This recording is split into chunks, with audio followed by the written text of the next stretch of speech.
My name is Sensei Shana Robin. I am from the village of Marigot, and for those in the diaspora, I'm from a little island called Dominica, and I have been studying the martial arts, backdoor karate from since I was 8. Started going into a school when I was around 12 years old, and I have been doing the martial arts for over 2 decades now.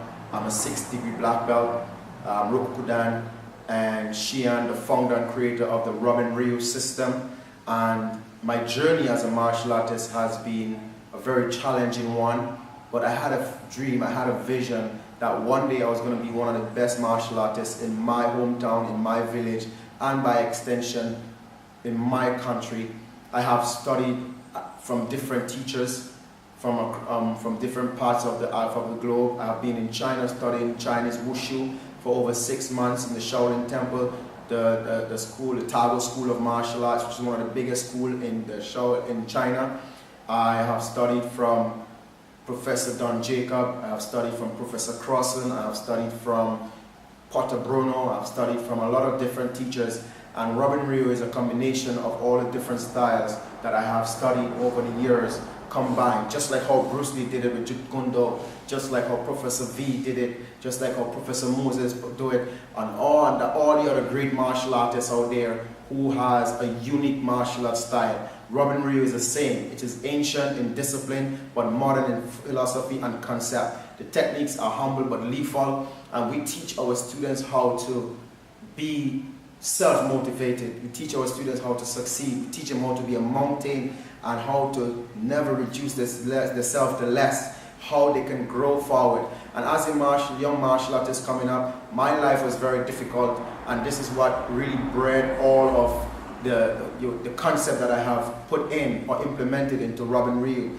You know, there were days when I was hungry and I had no food to eat, and I would still go on the dojo and I would put in my hours and train. There were times when I couldn't afford to pay for my karate school and I had to go to the dojo early and clean the windows, clean the floors, and that would be my payment.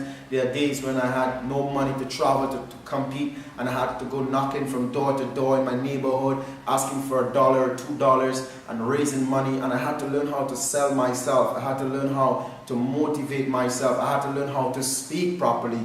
I had to learn how to have what you call an outline, and how to use that outline and make that outline work for me.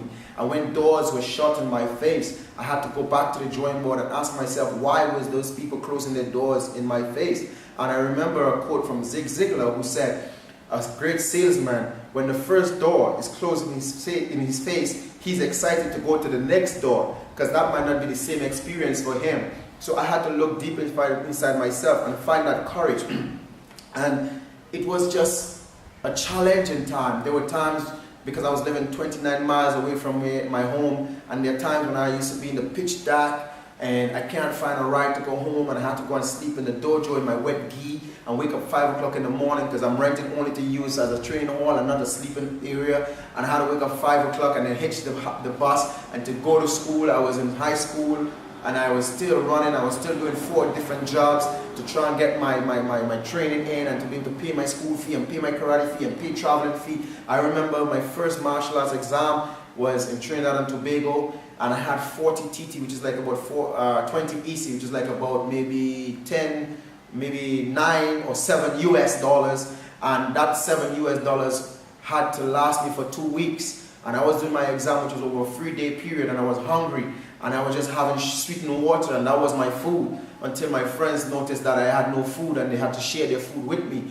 But I was so determined to take my martial arts to the next level. I was so determined to take my training to the next level that I wasn't going to let a little bit of hunger stop me from my goal. I wasn't going to let a little bit of hunger stop me from traveling the world. I went to China, and I was in Shanghai, and I was starving in Shanghai, and I just kept walking around the city for 24 hours because I only had 1 complimentary breakfast in the hotel, and I had no food, and I had to keep walking around for the whole day until dinner time, so I don't feel that hunger. I was in Miami doing a seminar, and for 5 days, and I lived on peanut and water because my card stick, you know, and I couldn't withdraw any money, and I had to just tell myself I was going to fast for that day. But the point is, I was an ambassador for my country. I was an ambassador for my students, and I had to represent well, and I had to represent properly. So I couldn't go out there and show any sign of weakness. I had to tell myself, I am here for a purpose, I'm here for a job, and I gotta get this job done. And nothing is gonna step in my way, nothing is gonna hold me back. So my martial arts career came basically from charity or begging, you must say. And that's one of the reasons why at this point in my life, I am so excited about giving back to my community, giving back to the kids, going to the different schools and doing motivational speaking and telling my story so people can be motivated and they can be re-educated, and to let them know that not because you come from the ghetto, not because you come from an unfortunate family, meaning very low in poverty, very high in poverty, that you have to accept that poverty mindset, that you have to accept that lack. If you dig deep inside yourself and you find that one single greatness that you have, it might not be karate, it might be singing, swimming, dancing, music, movies, poetry, whatever that single greatness, cooking, whatever that single greatness that you have to find a way to develop that greatness. You have to find a way to make that greatness become your dream, and that greatness must be able to put food on your table. And if you keep working and you keep pushing, guess what? You're going to find some light at the end of the tunnel. And if when you keep working and you know there's light at the end of the tunnel, but you don't see that light, keep digging harder, keep digging faster, because you know if you just keep going, there's going to be some light. Because you maybe could see a little glimpse, but you're digging so much because time is so hard, things are so rough. You know, your parents don't love you that much, or whatever the situation, you're having a problem with your spouse. But guess what? You know why you are here on this earth. And you have to know your purpose. You have to know why you were created. You have to know why you're living. You can't just born and just die.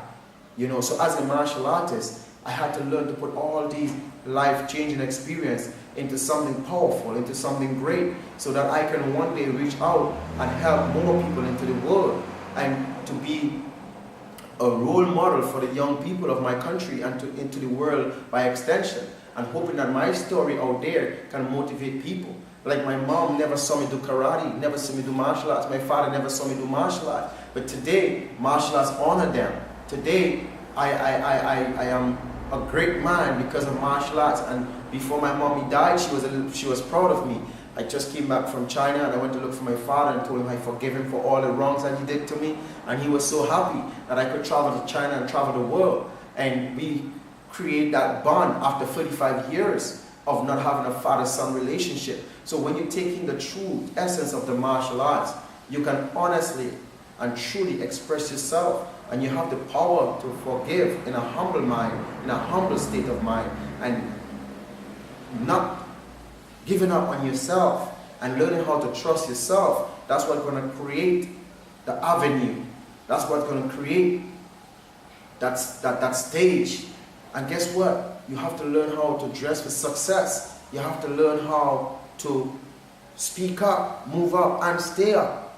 You have to learn how every time you fall down, you got to get up and keep going. And when your friends sleeping, you have to wake up and train. Wake up and keep training. And when the blood is shed, you have to go through that pain until there's no more blood. And all you get in the results, and your knuckles start making that callus, and you start developing that mental strength. So if you stay focused, if you stay true to who you are, if you connect and you find that single greatness, one of these days you could be a great martial artist or a great musician or a great movie star or whatever your dream is. Don't give up on yourself. Use my story and let it motivate you. Let it help you to go forward and find something that you love and make yourself proud, make your family proud, make everyone around you proud, and most importantly, stay focused, stay committed, don't give up.